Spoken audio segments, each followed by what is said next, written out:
Hi guys, we're back with another video. Sorry it's been so long, I've generally been pretty busy and I've been on holiday and stuff, but we've been managing to crack on with the car quite a bit. We've done quite a few jobs now over the last couple of weeks. I'm going to keep the intro short because it's about 45 degrees in here at the moment.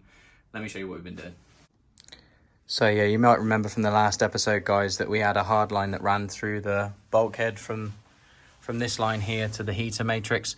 We've now replaced that with a silicone U-bend. And that's now out of the way of the clutch pedal, so we were finally able to bolt that down. I'll show you that in a second. Also, in terms of the wiring, there's quite a bit of wiring to do. I actually got this automatic transmission emulator from a company called Phoenix Engine Management. They're based in the UK. Really nice bit of kit. Basically what it does is emulate an automatic transmission so the ECU still thinks it's got an auto in it, so still kind of functions as normal. And I also wired in the resistors to go with that as well. That just turns off all the engine management lights and such, just so you don't get any sort of Christmas tree on the dashboard. But yeah, let me show you inside the car and I'll show you what we've been doing with the clutch.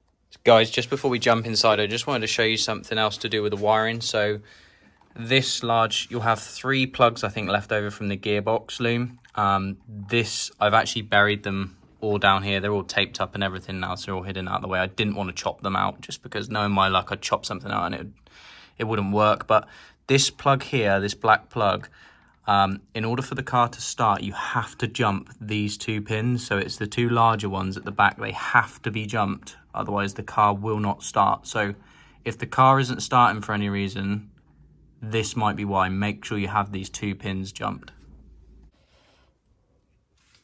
Alright, so let's have a look at this clutch pedal, guys. So using the original mounting points as we discussed in the last video, it's now all in place.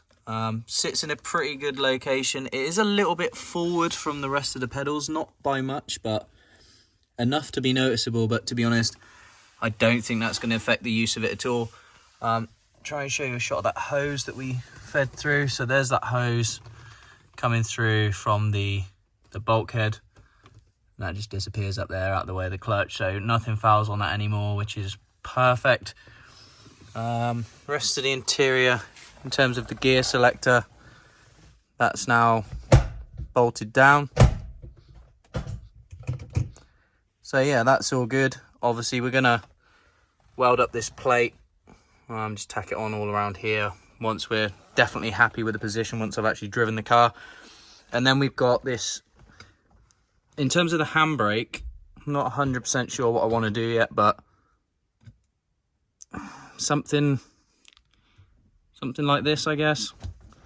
I don't really know yet, but we're going to try and link that up to the old cable somehow as well, rather than doing a hydro setup, so it'll be on the cable. So yeah, we'll see how that goes, but not 100% sure on that. And obviously we'll need to make up a mounting plate as well. But yeah, the interior is all coming along nicely and everything's pretty much ready to go now. Thought I'd show you guys a quick video of the car actually running.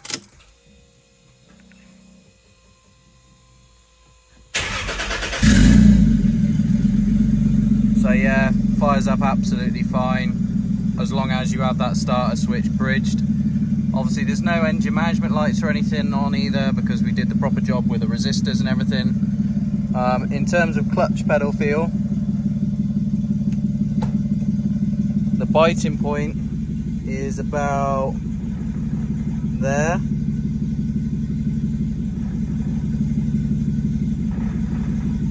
So yeah, it's pretty good.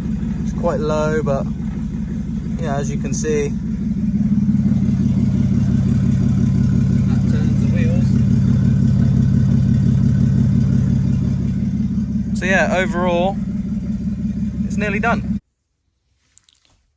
Something else that turned up that I wasn't really planning on showing yet, but this BN Sport style body kit from Desire Automotive turned up as well, so gonna get that in paint in the next couple of weeks and get that fitted up. Alright guys, so I think that pretty much wraps this one up. I think the only thing I didn't really talk about was the prop. So with the prop, all you need to do is just make sure the length of the prop stays exactly the same as a factory Aristo prop, and it's all absolutely fine. So any part that you cut off of the Aristo bit must go back on with the BMW part. The overall length stays exactly the same and it'll work absolutely fine. That's what we found with this anyway. The only thing we've got left to do now is mock up a gearbox mount and get that fitted, and then probably make a prettier version down the road. But in order to actually drive the car, just fit the gearbox mount and we're good to go. And then obviously do something with a handbrake at some point. But I'm gonna cut this one off here, guys. It's so hot in this garage. I'm done. But we'll see you on the next one.